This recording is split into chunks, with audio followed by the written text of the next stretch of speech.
Today is April 25th, 2023. This is the Blockchain Journal podcast. I'm David Berlin, your host. I'm coming to you from the Consensus 2023 conference in Austin, Texas. The show is about to begin tomorrow, but standing with me right now is Paul Brody, who is the global blockchain leader for EY, one of the remaining big consultancies out there. And so, Paul, first of all, thank you very much for joining me on the show. Oh, thanks for having me. Paul, there are a lot of consultancies out there, big and small. They're all interested in getting their piece of the pie when it comes to what's going on with blockchain, what enterprises are doing in terms of business reinvention, digital transformation, institutions who are doing all kinds of investment stuff. What is it that EY is doing in the blockchain space? So we're really, I think, quite special and differentiated in this space in a couple of different ways. First of all, we are huge technology investors. So we are very focused in particular on enterprise problems, and the enterprise problem that we are focused on solving is in implementing privacy on public blockchains for enterprise users. So that's been our biggest primary investment. We actually have a layer 2 network that we have supported at a build out of called Nightfall. That's live on Ethereum and the Polygon proof of stake network. It's on Polygon now, it'll come to Ethereum very soon. So that's one really critical thing. We built actually a smart contract zero knowledge compiler called Starlight that lets you build private smart contracts, and then we've really focused over the last few years on supporting enterprise business processes, particularly supply chain and operations, on Ethereum, primarily public and occasionally permission, but mostly on public. Let's go back to the comments about privacy that you really focused on that area. Why was it that you guys chose to really zero in on that? Is that a major issue for enterprises and you just realized that was a big opportunity to go after? Yeah, absolutely. So the biggest issue for enterprises is most of the ways in which enterprises transact with each other kind of leak too much data. So if you think about how consumers transact on a blockchain, they buy or sell ERC20s, these fungible tokens, and they do it through exchanges and things like that. So a lot of consumer transactions have the benefit of being, if not exactly fully private, sort of anonymous. Enterprise transactions aren't like that. Enterprises typically have unique terms and conditions, and they often buy non-fungible items or semi-fungible items that's easy to track. So without privacy tools, most enterprises would never be able to touch a public blockchain. And since fundamentally, we don't really believe that there's any point in a permissioned, in a centrally run, decentralized ledger, we thought if you're going to do a blockchain, it's got to be a public blockchain, and if you're an enterprise, you've got to have privacy. We didn't really see anybody working on solving this problem, so we decided we had to go out and solve it for the industry as a whole. You mentioned something called Starlight, and then what was the other one? Nightfall. So we have two critical privacy technologies. One called Nightfall, which is for moving stuff around under privacy, and the other one called Starlight allows you to make private zero-knowledge contracts that run like smart contracts but execute under privacy. Okay, and Nightfall is the layer 2. You mentioned that it's on Polygon right now, but now you're going to make it its own layer 2 on top, directly on top of Ethereum? Yes, so it was always designed to go primarily on top of Ethereum. We've been working very closely with Polygon, so we decided to deploy on the Polygon proof of stake network first. So it's there, it's live, and it's been live for a couple weeks, and assuming things go smoothly and we don't have to redeploy because we found some kind of a bug, we will push it onto Ethereum in the near future. Isn't this unusual for a big consultancy to develop its own technology? Usually the consultancies, they might have a little bit of some tooling here and there, but to build out an entire solution like that sits on top of one of the layer 1s? Absolutely, it is unusual. I think we're really the only firm that's done anything like this, and we've done it because we believe that the value proposition of blockchain is so absolutely transformational. This is something we can't afford to miss out. Our view is blockchains for enterprises will eventually have a similar effect as ERP did.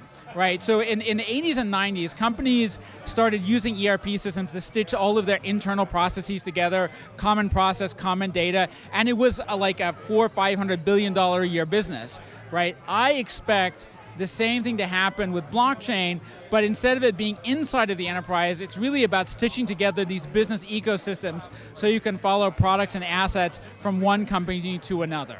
That sounds like a multi-party transparency or supply chain kind of application. So what are the biggest use cases that you're seeing in your client base?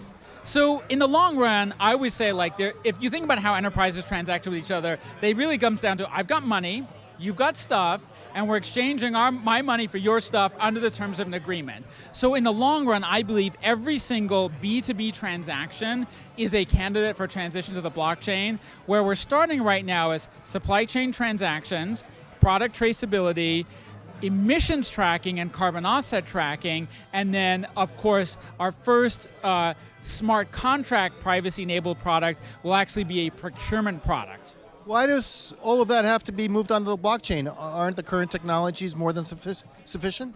So absolutely, and you asked such a great question. This is one of my favorite questions. And I always tell people, anything that you can do on a blockchain, you can also do with a centrally run system.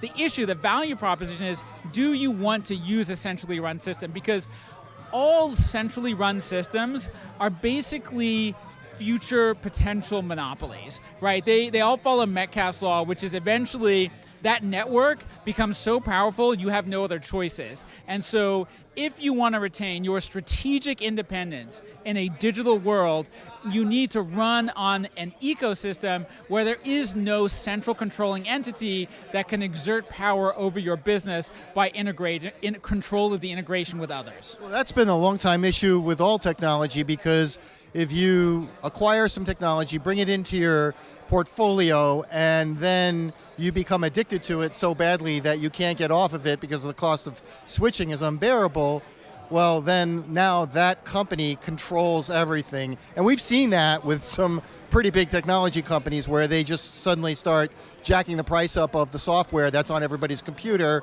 and what are those people going to do about it? So are you implying that the same sort of thing could repeat itself and maybe blockchain is the thing that can finally set us free? So it is already repeating itself in the consumer space, in these digital marketplaces. It will repeat itself in the enterprise space if companies are not careful and strategic. The thing that people forget is that there are actually a lot of technologies that are properly decentralized, which are amazing and work extremely well and they have no predatory monopolies in the center. Think about the email or the internet. The internet is a decentralized, permissionless public network, and even though it's immensely valuable, the cost of using the internet keeps going down. And blockchain should be like that, but for all complex business-to-business transactions. Who are some of the clients that you guys are working with that our audience would recognize, and what are they doing? So we have a bunch of fantastic clients. So over in the traceability business, we have something like 16 million bottles of wine, vodka, beer. One of my favorites is Peroni beer. Every single bottle of beer that Peroni makes has a little QR code on it, and if you scan it, it takes you to a website that allows you to track the organic origins of their beer, and all of that's managed by EY blockchain through our APIs. What's the business benefit of doing that? I can imagine like customers would appreciate it, but at the end of the day, is there actually a business benefit? Will the customers come back and buy more of that beer because they can trace it, or is there a multi-party transparency in terms of the supply chain that is making that beer happen? So right now, over on the things like for beer and for wine and for food with like Carrefour or mozzarella or some of the other stuff that we do, there's a bunch of wineries, for example. It's much more of a marketing activity. It's valuable to the consumers, and it generates a lot of consumer engagement. What we needed to go from consumer engagement and marketing, right? Marketing comes and goes, to be honest, but supply chain is forever. Operations are forever, and the key thing that was missing is, if you're a beer maker, you can issue one token for each batch of beer, and that doesn't tell your competition how much beer you're making or where it's going. But if you want to move into the operational side of things, to improve the quality of your data, drive down your inventory levels, improve your planning, your retail integration, for that, you must have privacy. And we're just now starting our first implementations of blockchain privacy for supply chain traceability. I'll give you actually a really good example from a permission blockchain that proved that the case for us a few years ago when we set it up with Microsoft. So with Microsoft, we implemented a smart contract system to replace the semi-automated Xbox video game procurement contracts. Once we put that system in place, we took the cycle time for processing contracts each month from 45 days down to 5 minutes.